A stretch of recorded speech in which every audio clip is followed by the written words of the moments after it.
Hola, ¿qué tal? ¿Cómo están? Estamos iniciando un nuevo programa, el programa número 15 ya de Palabras del Autor, que es un programa de entrevistas a autores de las más recientes publicaciones de Primeros Pasos, ediciones de autores nacionales, eh, y bueno, esto con el fin de fomentar y promover la creación literaria, la lectura y la publicación de libros. Es, como he mencionado varias veces, un programa que va a entrevista, en realidad entrevista al libro, pero como el libro no habla, tengo que hacerlo a través del autor.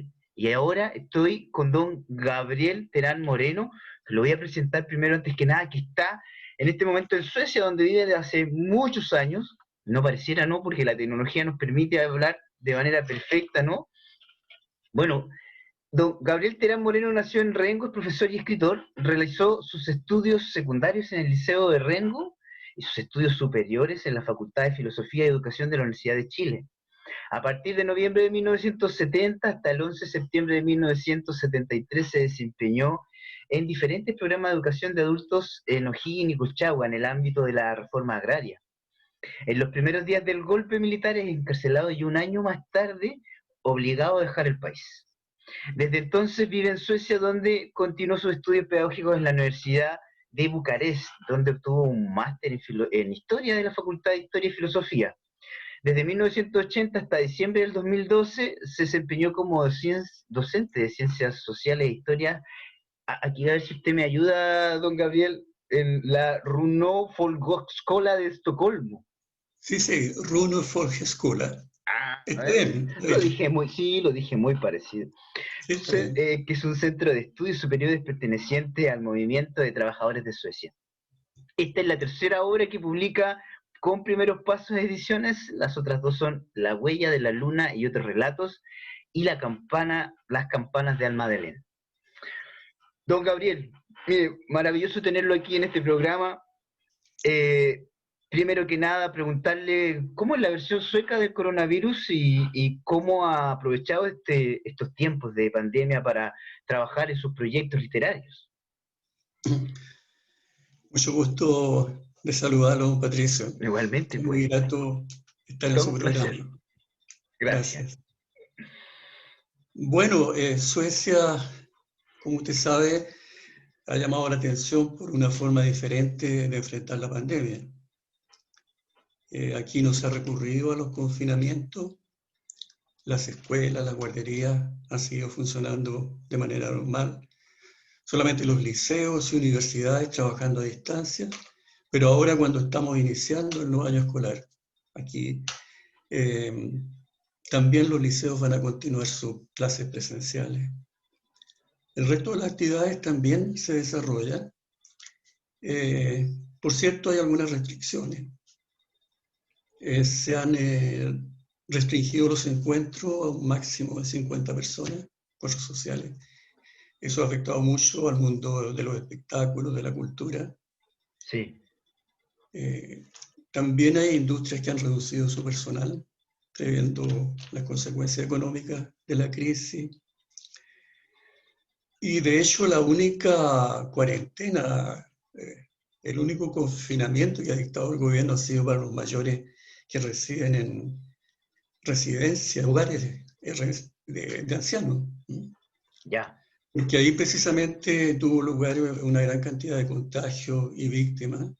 En alguna forma no se detuvo a tiempo por la epidemia allí. De manera que ahí continúa eso con prohibición de visitas. Oiga, Pero y sí, me llamó la atención que me comentaba que tampoco, o sea, también está restringido el uso de mascarillas. o sea, no se usa la mascarilla.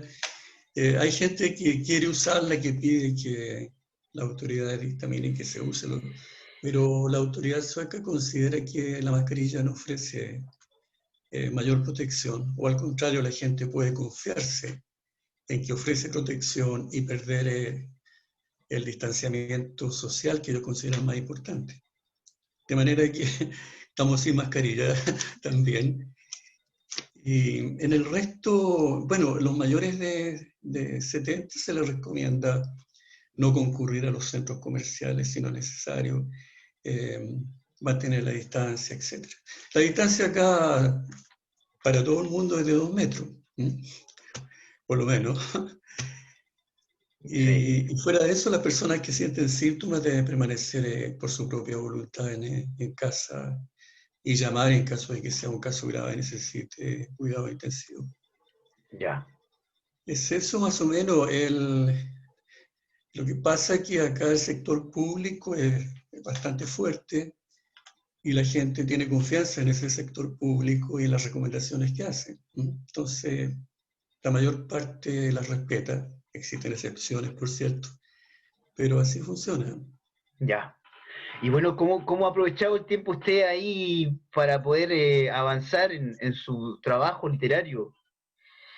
Bueno, estoy trabajando en un conjunto de relatos que tenía ya preparado antes de dedicarme a escribir la historia de Rengo, que yo tenía un material acumulado y hay que procesarlo. Luego, sobre la misma historia de Rengo, he estado con el proyecto de hacer una nueva edición, se lo había comentado. Sí, y de hecho lo tengo aquí entre las preguntas, Sí, para porque quiere agregarle agregarle, algunas cosas. sí, quiero agregarle algunos apéndices, algunos mapas, fotografías si es posible, Sí, algo así. ¿Mm? bien, Y luego tengo mucho material que procesar, lectura, por supuesto, el tiempo de lectura, de releer algunas cosas. Estoy releyendo El Quijote. ah, mire, Así. ahí tiene para rato. Así. Sí. Muy bien, oiga, bien, vamos al libro que nos convoca, que es se llama Historia de Rengo, que fue en su segunda edición publicado en septiembre del 2019, casi hace un año. Las páginas de esta obra se refieren precisamente a la historia de Rengo, entre otros aspectos ponen su acento en los grandes actores sociales e intelectuales que han marcado su desarrollo. Actores y momentos muchas veces ignorados, soslayados o sometidos al olvido y al silencio. ¿Qué encontramos en este libro, don Gabriel? Bueno, usted lo decía, yo he procurado rescatar actores olvidados en la historia de Rengo. Con ello me refiero fundamentalmente al campesinado, a la clase obrera y a grandes intelectuales que entregaron su esfuerzo al cambio, al progreso social. Al mismo tiempo, quería que el lector encontrara en el libro una visión de conjunto que pueda permitir ir situando hechos, procesos en el tiempo. Así partimos de las primeras huellas del ser humano en la región, la formación de las comunidades originarias, la resistencia que éstas ofrecieron a la invasión del Inca y luego a los españoles, la famosa gesta de los Promaucaes que tuvo lugar en nuestra región. Para pasar luego a la formación de la hacienda y del campesinado. Son los capítulos que se llaman subjetivamente el reparto de los seres humanos y el reparto de la tierra. Posteriormente, el proceso de independencia, el proceso de fundación de Rengo.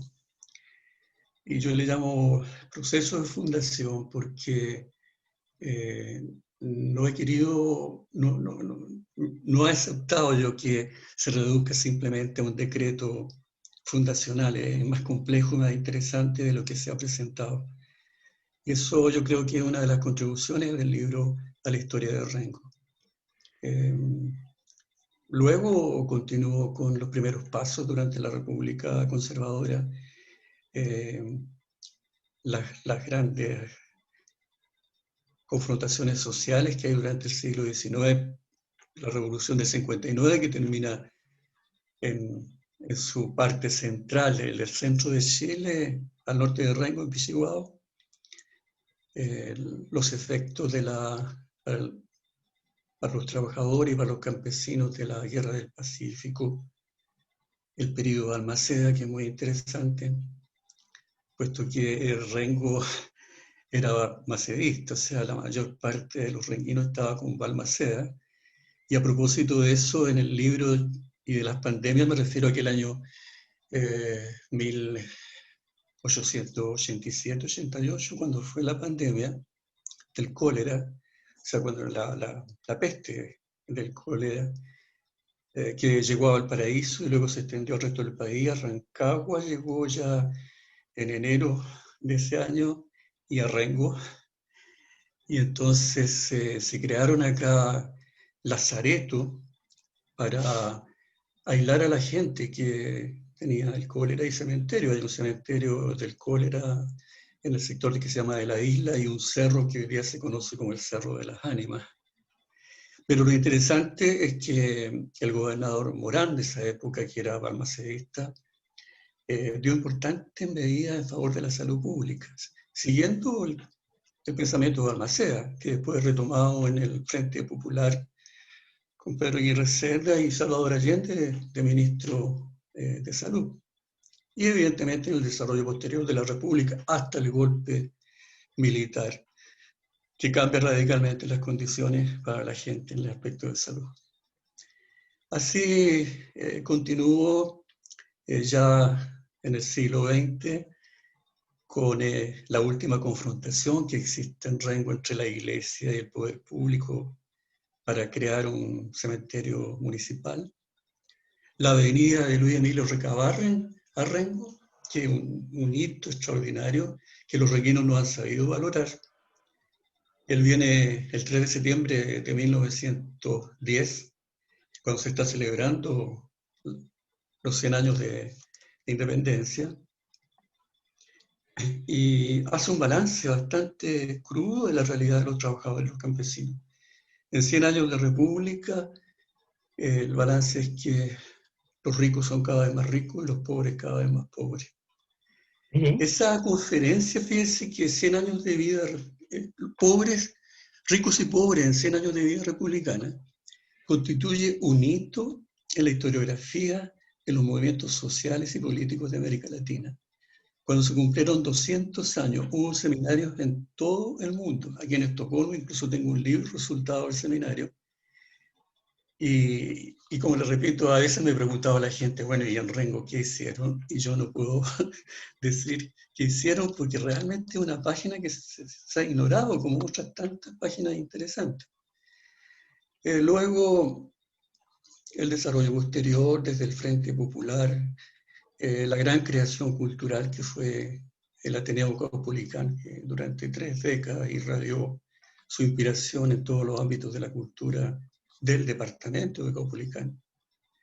Las organizaciones sindicales, deportivas, hasta llegar a las reformas de Frey y indudablemente al gobierno del presidente Allende con la consecución de la reforma agraria, la nacionalización de las riquezas básicas, pero fundamentalmente en el caso de Rengo yo abordo la reforma agraria, porque fue realmente una realización importante. La reforma agraria en general ha sido considerada la reforma social más importante de la historia contemporánea de Chile. Sí, claro, tenemos una pregunta exclusivamente para eso. Pero antes, tengo entendido que este no es un libro más de la historia de Rengo, difiere mucho de otras de temática similar. ¿Qué marca la diferencia? Bueno, hay varias cosas. Primero, esta visión de conjunto que a mi juicio faltaba.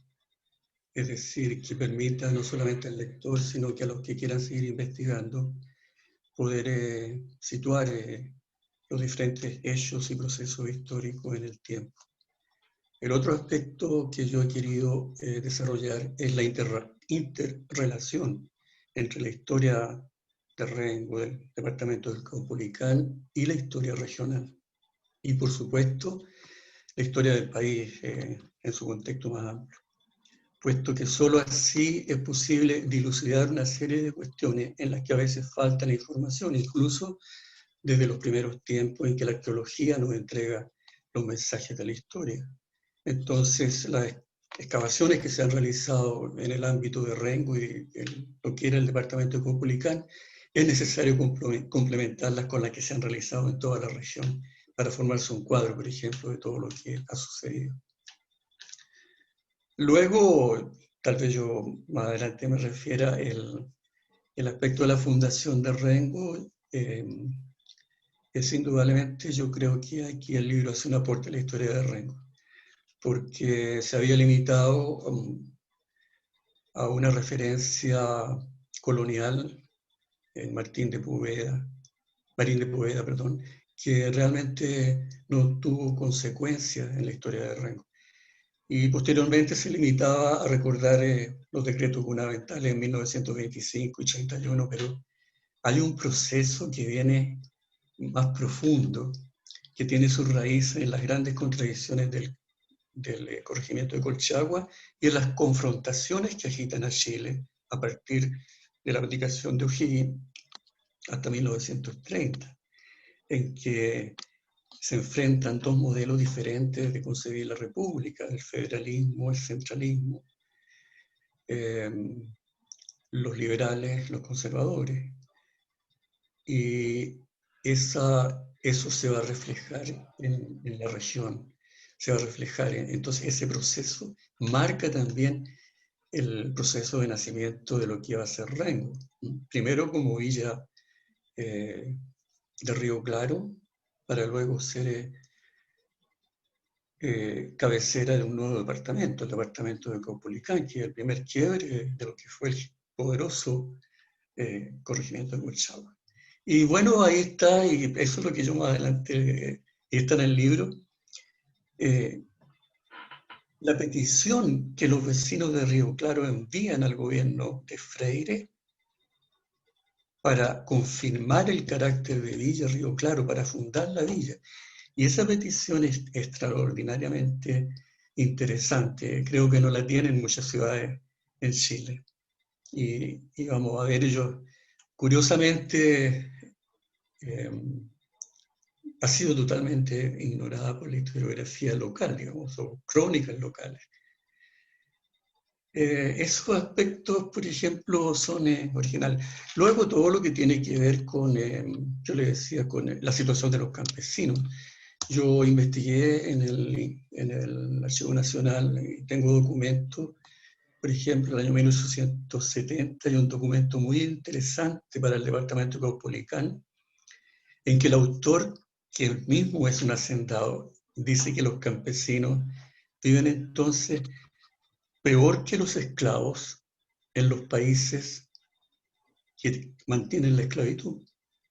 Y va relatando las condiciones de sumisión, de sometimiento a la arbitrariedad de los hacendados, pero brutales, son páginas bastante estremecedoras. Y yo lo considero interesante porque la gente cuando se le habla de reforma agraria, a veces no entiende realmente o no tiene conocimiento de cómo vivían los campesinos en Chile. Y esa situación, cuando viene Recabarren, en 1910, sigue siendo la misma, y 60 años después, antes de que se inicie la reforma agraria, sigue siendo la misma. Piense usted, ellos como que los niños... Realmente yo había pensado, tenía uno de los capítulos referirme a la situación de los niños que trabajan en la industria y los del campo. Realmente el concepto de niño en el campo es bastante discutible. A los 10 años tiene que partir ya el niño con su padre a la faena agrícola y la niña permanecer en su casa, ayudar a la madre en los huertos, lecherías, etc. Por eso las escuelas de campo tenían menos grados que las escuelas de la ciudad. Había lugares en el campo que solamente bastaba con 2 años y el máximo era 4 años. Para el sistema hacendal, los niños campesinos no necesitaban más. La niñez terminaba muy rápido. Entonces no todos los niños eran niños. Mire. Bueno, estamos en Palabras del Autor. Este es un programa que hacemos ya hace más de 2 meses y medio, ¿no? Con el fin de poder promover y difundir mayormente lo que son las obras de los autores que publican con Primeros Pasos Ediciones. Cada nueva publicación tiene una entrevista con el autor para que a través de sus palabras nos dé un poquito más detalles de su obra. Si tú tienes un libro y quieres publicarlo, visita nuestra página web www.ppediciones.cl. Ahí aparecen todos los servicios de edición que ofrecemos, nuestras últimas novedades y datos de contacto en caso también de necesitar asesoría. Desde el 2001 estamos incentivando y promoviendo el arte y la cultura. Ahí aparecen también nuestra página web, además de todos nuestros contactos para poder, digamos, interactuar más fácilmente. Está también, están las novedades y ahí tú puedes encontrar este libro y muchos más, poder agregarlo al carrito, comprarlo y disfrutarlo en tu hogar.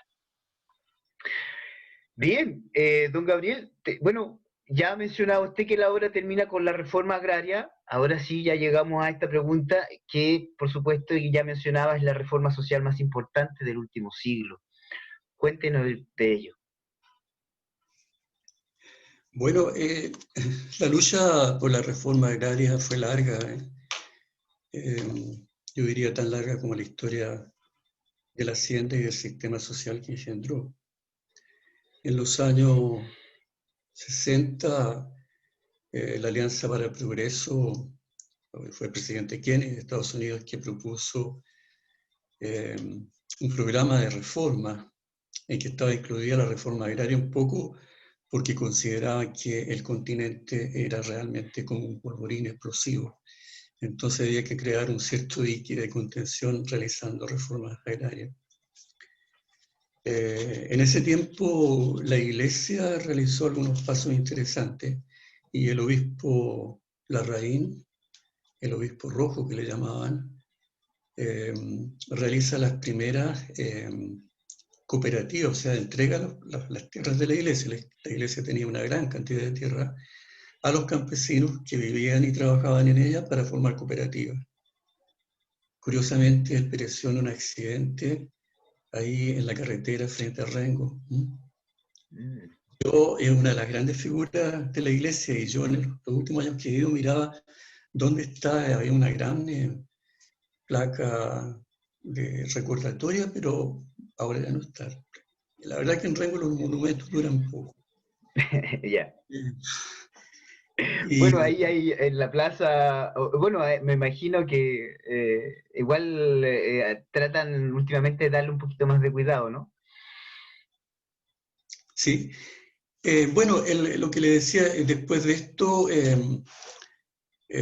durante Alessandri, bueno, Alessandri para seguir las directivas y obtener el financiamiento de la alianza, se hizo un remedio de la reforma agraria en que se compró prácticamente a los latifundistas, a los escasos latifundistas que se les compró las tierras a precios 6 veces mayores que el valor comercial. Los campesinos la bautizaron como la reforma de Macetero, o sea, no tuvo ninguna incidencia en la transformación de las condiciones del latifundio. Pero después viene en los años 60, durante el gobierno de Frei, la ley de reforma agraria y la ley de sindicalización campesina, que abrieron la puerta realmente para la organización de los trabajadores del campo, que había sido muy difícil por el poder que tenían los hacendados, y luego la ley de reforma agraria, esta ley en 1967. Luego el gobierno de Frei no realizó las promesas de crear 100.000 asentados, sino que fue una cantidad que no llegó a ser el 30%. Pero luego, durante el gobierno de Allende, en esos 3 años, se llevó a cabo la reforma agraria total, la consecución de la reforma agraria, el término del latifundio. Y esa es una gran página en la historia de Chile. La recuperación de la dignidad de los campesinos, que es algo muy importante, no solamente la cuestión de la tierra, sino que la dignidad como seres humanos. Y le diré que eso, pese a que la dictadura trató de destruir todas esas realizaciones, no pudo destruir esa dignidad. No va a encontrar usted hoy día en Chile algún campesino que esté con su sombrerito en la mano y le diga Merced. No, son gente que es consciente de su valor, de su destino, y eso es muy importante. Tampoco la totalidad de las tierras de propiedad pudieron restituirlas a antiguos propietarios. Muchos campesinos lograron conservarlas. Excluyeron en un decreto especial a todo campesino que hubiese participado en la reforma agraria. Bueno, ese capítulo de la dictadura es un capítulo que hay que escribir detalladamente. Sí, da para otra entrevista más. Sí. Don Gabriel, me gustaría que nos compartiera algún párrafo del libro que quisiera destacar. No sé, Eh, sí, ¿qué yo tiene era feliz. escogido? Que no No sé, necesariamente leerlo, sino poder también a lo mejor mencionarlo. ya había dos cosas que siempre pienso. Una que fue muy interesante, ese balance que recabaron hizo en Rengo. Pero también me parece interesante, más directamente con la historia de Rengo, esa carta que envían los que yo considero los fundadores de Rengo en el ¿Ya? año 1120. Es muy interesante. Voy a leerle un párrafo nomás que...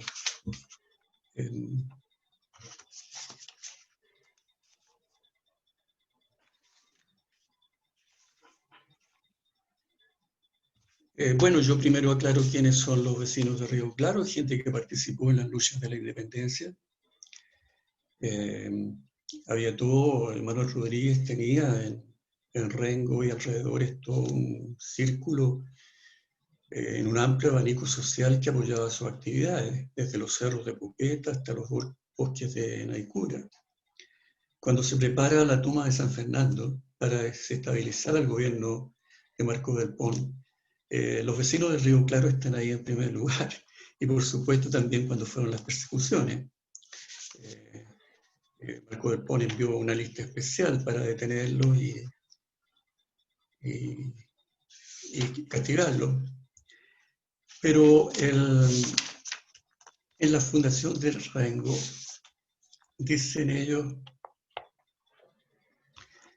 fíjense que es interesante porque en Rengo ha pasado algo que en las crónicas locales se rescata a un personero de la colonia, Marín de Poveda, que pasó el año 1692 y escribió a la corona que tenía el proyecto de fundar algunas villas, entre ellas y en Río Claro, aunque Barros Arana discute y cree que es Chimbarongo. Posiblemente Chimbarongo también celebra la misma fecha. La cosa es que, de hecho, ya en 1695 Poveda escribió a la corona que el proyecto había fracasado, pero no para los cronicarios de Rengo, que han seguido rescatando casi como un hito fundacional el paso de Poveda. Ahora, los vecinos de Río Claro, que han participado en la independencia, toman distancia categórica del pasado colonial. Ellos dicen su motivación de crear la villa no es el control político y religioso de una población dispersa, como era el propósito de Poveda, sino, comilla, la incorporación de Río Claro a los beneficios de la civilización. La colonia tenía por objeto principal alejarnos de la Ilustración, para que de esa manera, permaneciendo siempre con los ojos cerrados, no alcanzáramos a conocer nuestros sagrados derechos. Conocían que reunidos en población podían fomentarse las luces, que los americanos por este principio alcanzarían a penetrar cuán ominoso era el yugo de la opresión y cuán apreciable era la libertad e independencia de los opresores. Luego ellos se sienten acreedores porque su vecindario, cito, ha acreditado su verdadero patriotismo. Apenas se le ha indicado la necesidad, cuando con la mayor exactitud han proporcionado crecido número de caballos con repetición, no menos que numerario proporción de sus facultades, La patria los ha llamado a su servicio y entonces, abandonando sus hogares y con desprecio de su fortuna, han prestado sus brazos para aumentar las filas de sus compatriotas. No les han detenido las lágrimas de sus padres ancianos, los gemidos de sus tiernos hijos, ni los llantos de sus caras esposas. La patria necesita nuestro auxilio, han dicho. No es justo que nos neguemos a un objeto de tan augusto. La sangre que vamos a derramar por la libertad sea la que fecunde nuestros campos y ellos sostengan nuestras familias. Continúa la carta, pero a mi juicio, yo la reivindico como la carta fundacional del Rengo. Es una carta realmente única de la que los renguinos podrían estar orgullosos. Excelente. Maravilloso material, don Gabriel. Bueno, muy agradecido de este tiempo que nos ha brindado para poder conocer más detalles de esta obra que es totalmente recomendada. Ya sabe cómo encontrarlo, métese ahí a nuestra página www.ppediciones.cl y podrá también disfrutarla. Bueno, ya sabemos que está preparando una tercera edición de este libro que va a incorporar nuevos datos e imágenes. ¿Qué nos puede adelantar? Bueno, realmente yo he recibido muchas notas positivas sobre la obra, pero yo mismo tenía más material. Usted sabe que cuando uno escribe un libro desecha muchas cosas, las posteriores. Entonces, entre ese material cartográfico, algunas fotografías y también algunos apéndices que pueden ser interesantes para complementar la obra. Eso me parecía, eso es lo que va a traer, está en calidad de proyecto. Muchas cosas me las tiene postergadas esta situación. Sí, pues. Estamos viviendo. Porque además mucho de ese material está acá en Rengo, ¿no? No, mucho material lo tengo acá, el que puedo procesar, y hay otros que sí tengo allá, pero realmente, más que nada, está el problema de poder viajar y de poder trabajar algunas últimas sesiones en el Archivo Nacional, que realmente es un archivo extraordinario el que tenemos en Chile, con un personal muy capacitado y donde es un placer trabajar. O sea, lo que se conserva ahí es increíble. O sea, claro que requiere conocimiento en la materia, pero de todas maneras, o sea, es muy interesante. Excelente. Don Gabriel, bueno, le mando aquí un abrazo grande a usted, a su señora. Ya nos veremos por estos lados y vamos a poder compartir otro ratito, ¿no? Y seguir haciendo cosas en conjunto. Se agradece mucho. Y bueno, invitar a la gente a suscribirse a nuestro canal y también activar la campanita ahí para que no se pierda ningún programa. Va a aparecer luego todas nuestras redes sociales para que nos visite. Ya sabe lo de los libros en venta online, online, ya sabe que está eso en www.ppediciones.cl. Don Gabriel, agradecido nuevamente, nos estamos viendo pronto, ojalá esto termine y podamos tenerlo por aquí de nuevo, ¿no? Seguro, muchas gracias, don Patricio, mucho éxito. Saludos a su familia también. Ya, muy bien. Igualmente, gracias. Nos vemos en un próximo capítulo de Palabras del Autor.